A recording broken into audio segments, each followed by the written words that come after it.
Hey guys, welcome to another episode of Wine Wednesday. I'm Alex. And I'm James.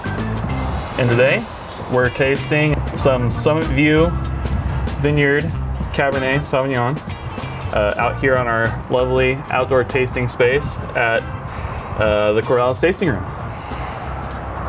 Let's open it up.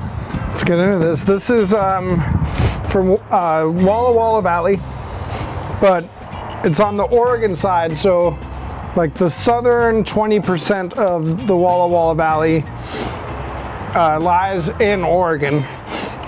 This is right outside the town of Milton Freewater, and a very famous Walla Walla vineyard, one of the first planted, Seven Hills Vineyard, is just down the slope from this.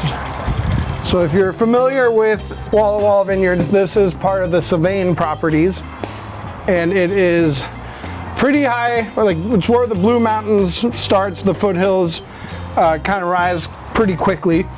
So there's basalt from the Blue Mountains, and as you go downhill, you get these really thick Missoula flood sediments from Ice Age floods that are actually the sediments we're standing on here at the base of the Willamette Valley as well. In the Willamette Valley, they're generally way too vigorous for us to grow grapes on because we have a lot more water than they do out in eastern Oregon and eastern Washington. And there's a lot of nutrients in these young, fresh sediments. So if we try to grow grapes on the thick Missoula flood sediments in the Willamette, we get these grapevines that are way too happy. They just want to keep growing. They're in a good spot. They don't care if they make babies. They just want to keep growing. Or if you have a grapevine that's a little more stressed out, it wants to make the tastiest grape it can be so that a bird will eat it and spread its offspring to hopefully better places. So this area, you can grow on those sediments, but you limit how much water the vine has. And what's cool about this area is it's where the flood sediments kind of thin out and the roots go into the basalt below. So it's a really like rugged, rich, late ripening area. It's north facing, so you get plenty of hang time. It's kind of cooler, less sunny exposure than south facing is. And in the Willamette Valley, we're almost all southeast to southwest facing slopes. So a lot of things about this vineyard were fairly new to me when we started making cab. James, on the other hand, you can talk a little bit about cab making. Yeah, I'd been in California for a couple years prior to my stint here at Fullerton Wines, and it was a return to form for me. I just remember us like punching this stuff down, and you know, as Pinot Noir makers, it's a lot easier. Like, you know, they're softer, you know, skins. There's a lot more give. The cab basically fights back when you're trying to punch it down, and yeah, this was a prime example of that. Yeah, Pinot Noir, you could destem it with as many whole berries as you possibly could get, and if you laid down, you would sink in, like you get juice all around you. Cab, you destem it without crushing, you can lay down on that. If you try to foot tread it, you might sink in your entire body weight like a few inches, but they are thick-skinned small berries that very different than Pinot Noir. Yeah, I remember just being like covered in sweat the first time we tried punching the cab down. Like, is it just me, or? We had to take turns.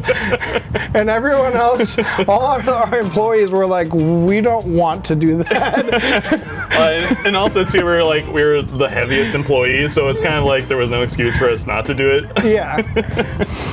But so James had a lot of knowledge about how to make cab.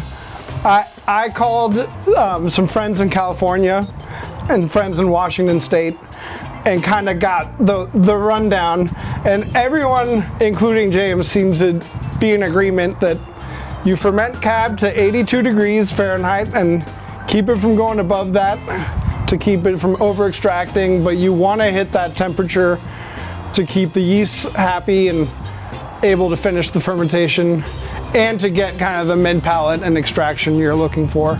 So our first year, we did not do that. We thought we'd be rebels, and we fermented it like cooler than pretty much any Pinot Noir we ferment. And Pinot will ferment at a range of temperatures. We'll go low temperature all the way up to like 97 degrees sometimes. But Cab, we learned our lesson with our painful 1.5 month fermentation.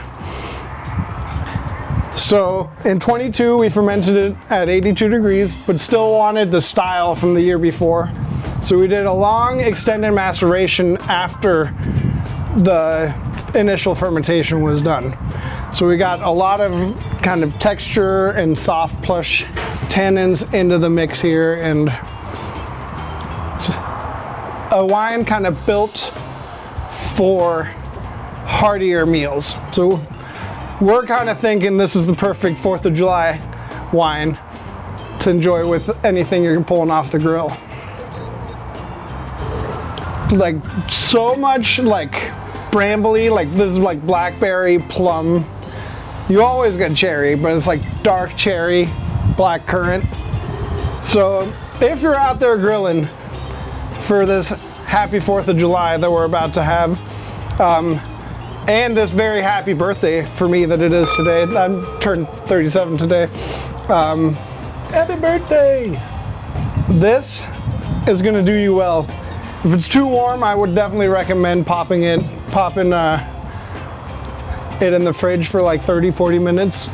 If it's at room temperature, that'll help keep it a little more refreshing.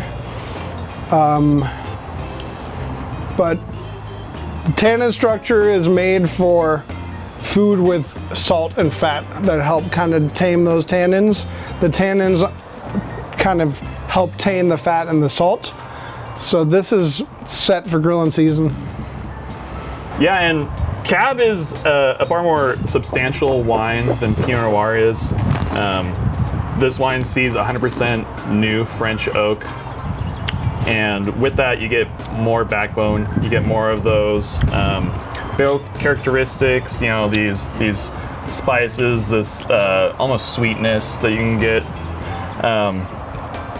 And even though this is a much bigger bodied grape than Pinot Noir is, you can still tell that we're Pinot Noir makers that have had our winemaking fingerprint on this wine. It still has a level of elegance, and I don't know what else to say. You should drink it. And you can get this wine exclusively at our tasting rooms, or if you're in the state of New York, you can also get it. So come buy some Cab here at the Corvallis Tasting Room, or at our tasting room in Portland at Betty Grove. Thank you for joining us for another Wine Wednesday. Alex's birthday edition. Det er Alex's fødselsdag. Hurra, hurra, hurra. Og denne dag er også her for hjemmevenner, mor og far med dejlig chokolade og kager til. I skipped a verse. Oh man, I could tell.